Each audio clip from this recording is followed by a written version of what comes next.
Hi friends, welcome to my recipe corner. അപ്പോൾ ഇന്നത്തെ ഒരു സ്പെഷ്യൽ ചിക്കൻ ഫ്രൈ ആണ് കേട്ടോ.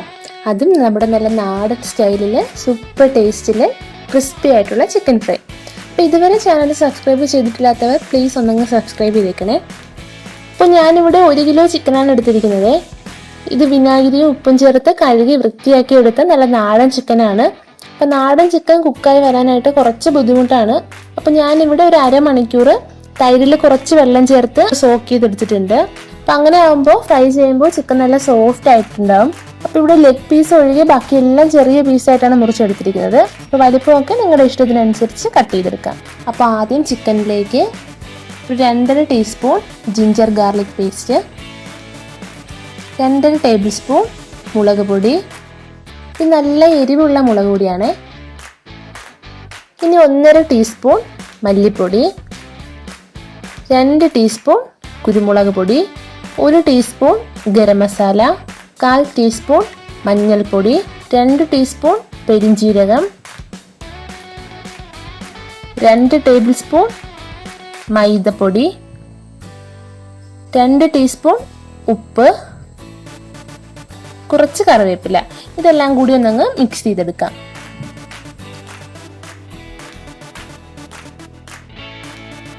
ഇനി ഇതിലേക്ക് 2 ടീസ്പൂൺ വിനീഗർ കൂടി ചേർത്ത് നന്നായിട്ടൊന്ന് മിക്സ് ചെയ്തെടുക്കാം. ഇത് നല്ല നാടൻ കോഴിയാണ് കേട്ടോ. ഇതിപ്പോൾ നന്നായിട്ട് മാരിനേറ്റ് ചെയ്തിട്ടുണ്ട്. ഇനി ഇതിലേക്ക് കോൺഫ്ലോറും മുട്ടയും ചേർക്കാനുണ്ട്. അപ്പോൾ നമുക്ക് വറുക്കുന്നതിന് തൊട്ട് മുമ്പ് ചേർത്താൽ മതിയേ. അപ്പോൾ ഇത് ഞാൻ ഓവർനൈറ്റ് മാരിനേറ്റ് ചെയ്ത് റെസ്റ്റ് ചെയ്യാൻ വെക്കുന്നുണ്ട്. ഇല്ലെങ്കിൽ മിനിമം ഒരു 2 മണിക്കൂറെങ്കിലും വെക്കണം കേട്ടോ. അപ്പോഴേ നമുക്ക് ആ ഒരു കറക്റ്റ് ടേസ്റ്റ് കിട്ടത്തുള്ളൂ. അപ്പോൾ ഇതിന് ഞാൻ നാളെയാണ് ഫ്രൈ ചെയ്യുക. അപ്പോൾ ഇത് ഫ്രീസറിലാണ് സൂക്ഷിക്കുന്നത്.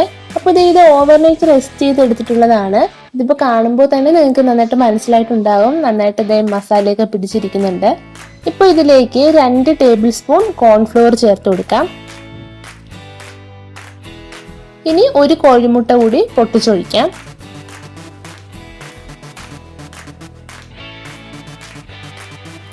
ഇനി ഇത് നന്നായിട്ടൊന്ന് മിക്സ് ചെയ്തെടുക്കാം.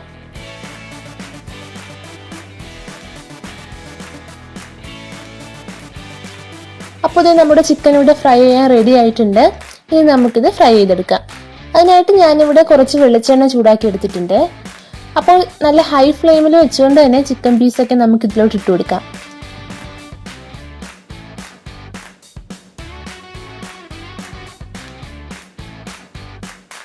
അപ്പോൾ ചിക്കൻ പീസ് ഇട്ട് 1 മിനിറ്റ് കഴിഞ്ഞാൽ ഉടൻ തന്നെ ഫ്ലെയിം മീഡിയത്തിലാക്കി വെക്കണം. അപ്പോൾ നമ്മുടെ ചിക്കൻ ഇട്ട് കഴിഞ്ഞാൽ ഉടൻ തന്നെ സ്പൂൺ കൊണ്ട് ഇളക്കരുത്. ചിക്കനിലുള്ള മസാലയൊക്കെ ഒന്നങ്ങ് ഇളകി പോകും. പിന്നെ നമ്മുടെ പാനിൽ ഫുള്ളായിട്ട് ചിക്കൻ ഇട്ടങ്ങ് നിറയ്ക്കരുത്. കുറച്ച് സ്പേസ് കൊടുത്ത് വേണം ചിക്കൻ ഇട്ട് കൊടുക്കാൻ. ഒരു 5 മിനിറ്റ് കഴിയുമ്പോൾ നമുക്കിതൊന്ന് മറിച്ചിട്ട് കൊടുക്കാം. ഇതിപ്പോൾ ഇവിടെ 2 ലെഗ് പീസ് ഒഴിച്ച് ബാക്കിയെല്ലാം ഞാൻ ചെറുതായിട്ടാണ് ചിക്കൻ മുറിച്ചെടുത്തിരിക്കുന്നത്. സോ ഇതെനിക്കൊരു 10 മിനിറ്റ് കൊണ്ട് തന്നെ എല്ലാം ഫ്രൈ ആയി കിട്ടും. അപ്പോൾ നിങ്ങളെടുത്ത ചിക്കൻ്റെ പീസ് വലുതാണെങ്കിൽ ഫ്രൈ ആയി വരാനും കൂടുതൽ ടൈം എടുക്കും കേട്ടോ. ഇതെങ്ങനെ നമ്മുടെ easy and tasty crispy chicken fry ഇവിടെ റെഡി ആയിട്ടുണ്ട്. അപ്പോൾ ഇതുപോലെ ചിക്കൻ ഫ്രൈ ചെയ്ത് നോക്കിയിട്ടില്ലാത്തവർ ഒന്ന് ട്രൈ ചെയ്ത് നോക്കണം. ഉറപ്പായിട്ട് കമൻസൊക്കെ അറിയിക്കാം. അപ്പോൾ വീഡിയോ ഇഷ്ടപ്പെട്ടാൽ എല്ലാവരും ലൈക്ക് ചെയ്യാനും ഷെയർ ചെയ്യാനും മറക്കല്ലേ. അപ്പോൾ ഇതുപോലൊരു ഈസി ആൻഡ് ടേസ്റ്റി റെസിപ്പി ആയിട്ട് നെക്സ്റ്റ് എപ്പിസോഡിൽ കാണാം. Till then take care and by.